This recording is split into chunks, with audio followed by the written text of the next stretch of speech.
So we're still breaking this down from every angle, and we're going to talk about more of the psychological side here of things. We have Terry Lyles. He's a trauma expert.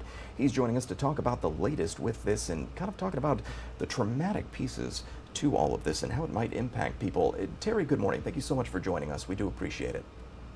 Sure. I want to ask you this. Let's just start real general. I asked my last guest this as well. What was your general impressions when you saw what happened yesterday? When you saw another mass shooting in this country, what went through your head? You know, the first thing goes through my head is like we do too many of these interviews about the same thing in different places, and and the second piece is there were enough signs there that this individual was going to do harm, from social media to the village that really doesn't exist anymore. Sometimes in our own families and our neighborhoods.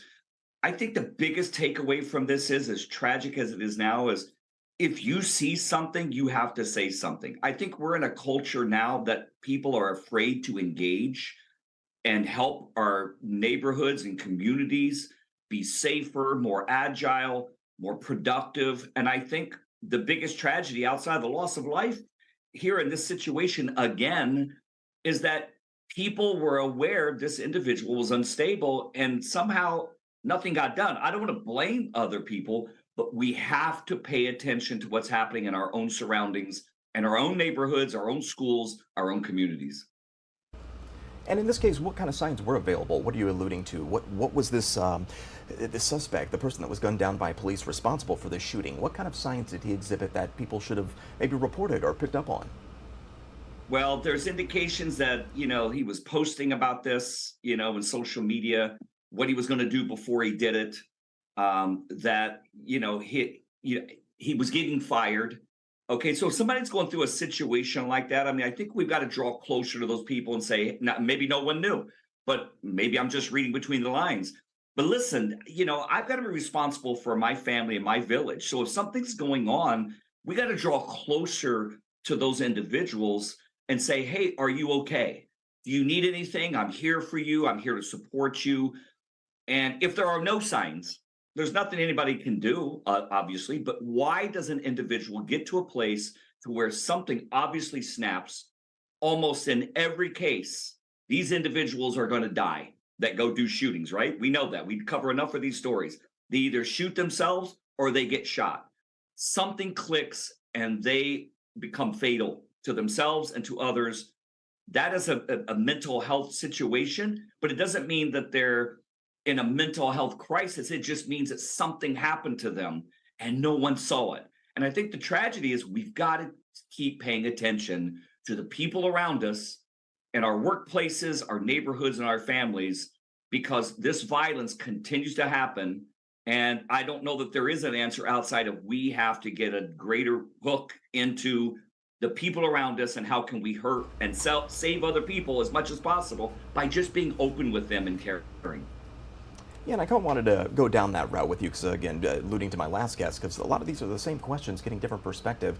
Yet again, we're talking about this, and I'm with you. I'd like to not be talking about this subject for once, but it just keeps happening.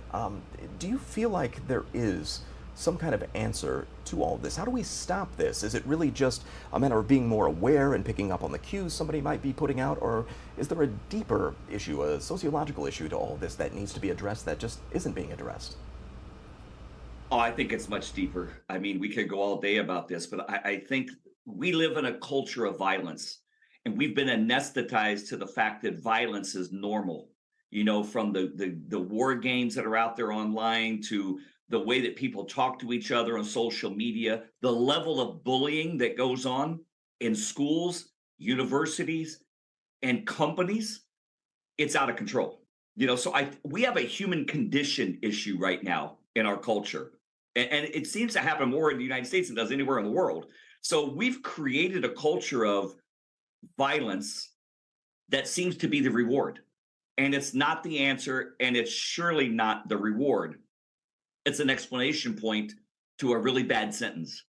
And I think there is a deeper issue here. Psychologically, sociologically, we have to start training our students, our neighborhoods, our schools on how to be kind, how to be gentler, how to be nicer. I can't tell you how many calls and sessions I do like this on TV that it's about bullying alone, much less shootings, just bullying.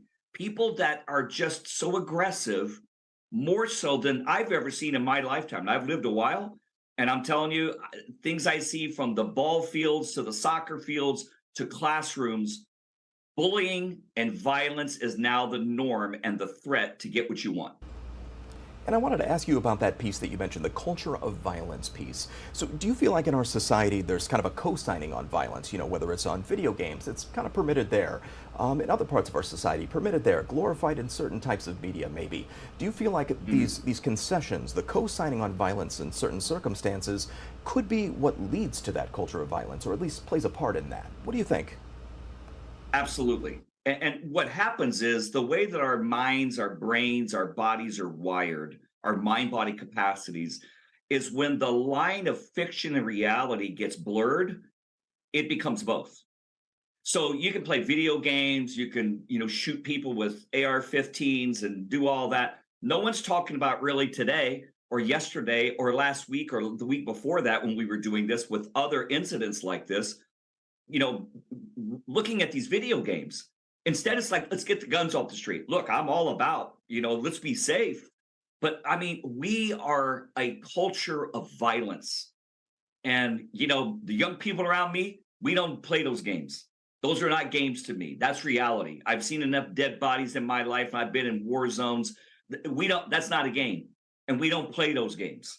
So I think when the line is blurred between fiction and reality, we don't know what reality is. So we make it up, and it tends to be on the side of violence. Unfortunately, just like what happened yesterday in Louisville. Right, and I want to tread on this topic of lightly and kind of be safe with this, but I think it's an important question to ask when something like this, like what happened in Louisville, occurs. The worry about the contagion effect. What do you make of that? Do you believe that that is something that comes into play in situations like this? And if so, how do we eradicate that? Well, I go back to the fact that, violence is glorified in our culture right now, which is really bizarre when you really think about it. I mean, out of all the things, we protect our families, we try to protect our loved ones, we try to protect people around us, but yet we live in a sociological framework of violence. I mean, the first response, whether you're talking politics or you're talking school boards or you're just talking playgrounds, with soccer and tennis and football, the first act is violence. And we've seen this happen over the years. It's taken almost 2 decades to get to where we are now.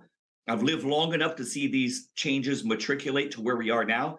And that's the frightening part. So yes, we have to stop it at its core seed level, which is education, awareness, and speaking up to protect those around us, whether it's a stranger, whether it's a family member. I mean, these police officers that are trained, astutely trained to run toward fire, not friendly fire, deadly fire. And they do that because of their training. Why aren't we training our young people to protect as our first line of defense versus defend and attack? There's something really wrong with what's happened in our culture and our society. And I don't think it's an easy ship to turn around quickly, but we have to start having these conversations at real levels with serious people that have opportunities to make these laws and these differences actually work in our communities. And the impact something like a mass shooting has on just the whole, the entire United States, our whole society. As we watch these images, we hear the stories, we hear everything that happened, we see it on TV, the radio, read it in print. I guess, do you feel like there's sort of a traumatization of society that's occurring the more we see these, that maybe at a low level, people that aren't even directly involved in these incidences are experiencing some degree of trauma? Absolutely.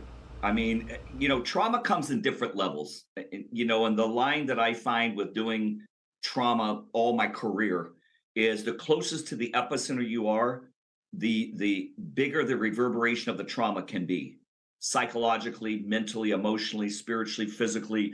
So the problem is, I think that we've become so anesthetized to violence like this that we see it on the news and we go, oh, that's too bad. I mean, it's not in my neighborhood, but that's too bad. and I'm really sorry, and I feel badly about it. And then you just go back to your daily life. I mean, because what else are you going to do, right? But at the end of the day, you're reporting on it. I'm reporting on it. There's people trying to go, wait, what is really happening in our societies right now? So I think this numbing of the senses has become so prevalent that, even in our school systems, it's common day. I have a recovery manual called Caught in the Crossfire. I literally wrote a recovery manual. It's a free giveaway, a PDF giveaway, because this keeps happening. I keep having these same conversations with you and others on a regular basis, that I worked with my publisher and said, let's put together a free document. I'll pay for it. I'll give it away, because people need to know how to identify trauma and how to process trauma, because unprocessed trauma is potential violence waiting to happen. Very good point. I mean, trauma can affect people a number of different ways. And I suppose if somebody is feeling, because I would assume if somebody's traumatized, anxiety could be a byproduct of that, maybe low level, maybe Sure. it could be something that impacts, their ability to function perhaps. But if somebody starts to feel that way and say they're not directly involved with an incident like a mass shooting, is that the type of person that should maybe seek out therapy? What should they do to process that? As you mentioned, processing that therapy. How does that happen? I'm sure it's different from person to person, but interested in your thoughts on that. It is different person by person, situation by situation. But you know what? You got to reach out. And if you can't reach out, somebody's got to see somebody probably needs to be reaching out. Their countenance has changed over the past week or two. Maybe they tend to look more depressive. Maybe they're not, hygiening themselves correctly. Maybe their vocals have changed. Maybe they're just showing up late for work every day. We have to pay attention to what's happening around us. It's like raising our children. I mean, when you see patterns, at some point you walk up and say, "Hey man, are you okay? Dude, do you need something? Are you sad today? Why are you sad?"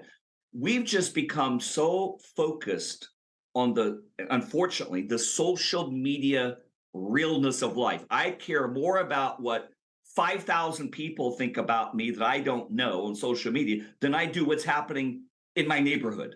Okay, so there's that anesthetizing effect and that snap from reality that I think is the most frightening thing that's gone on in our society over the past, 15 plus years, with social media, hinging the way it has. That becomes the world that's really not real. I still laugh when people say, well, I have so many friends on Facebook or it's friends. I mean, how many of those people do you know? How many of those people do you hang out with? How many of those people can you call on their cell phone or expect to meet them at a restaurant somewhere and have dinner? Almost none of them. Very, very few of them, unless they're your immediate family at best. So we've lost reality with what society is. Society is about human beings rubbing elbows together, having conversation together, and protecting each other. It's not a social space. And yes, trauma is real and it happens, and we all have to process. But again, unprocessed trauma, and it could be depression, anxiety, lack of sleep, weight gain, weight loss, all these other compensatory situations can be a part of that. But listen, trauma is real. And if it's not processed, danger can happen. So again, Caught in the Crossfire, terrylyles.com. That's why I give it away. It's 30-page manual on how do you get past any situation that can cause potential trauma or has caused trauma in your life, and get it out to neighborhoods and people so that we can start hopefully changing the conversation to things other than this, to how do we really care for our villages around us and care for the people around us. And I want to touch on that. I want to end on a somewhat positive note here, because I heard this when you were speaking there, that maybe the answer to at least some of this is interconnectedness. People understanding that real interaction could possibly be, I don't know, lessen some of that anxiety, lessen the impact of trauma, and maybe, create more of a stronger sense of empathy for people. Is that what I'm hearing? Absolutely. And it's the simplest things of talk to your neighbors. You don't have to hang out with them, but just be nice. I've got this thing, I grew up, actually, my parents grew up not far from Louisville. So this really hit really close to me.